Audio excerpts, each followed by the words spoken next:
Going to talk about database keys, part of database management system course. In a database, a key is a field or combination of fields that uniquely identifies a record.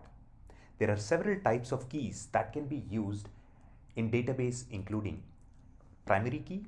A primary key is a field or combinations of fields that uniquely identifies each record in a table.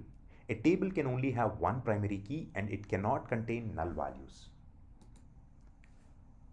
Foreign key. A foreign key is a field in a table that references the primary key of another table. It is used to establish a relationship between two tables and to ensure that the data is consistent and accurate. Unique key. A unique key is a field or combination of fields that must be unique across all records in a table. Unlike a primary key, a unique key can contain null values. Composite key. A composite key is a primary key or unique key that is made up of two or more fields. By using keys, a database can enforce relationships between tables and ensure the integrity of the data stored within it. Thank you for watching.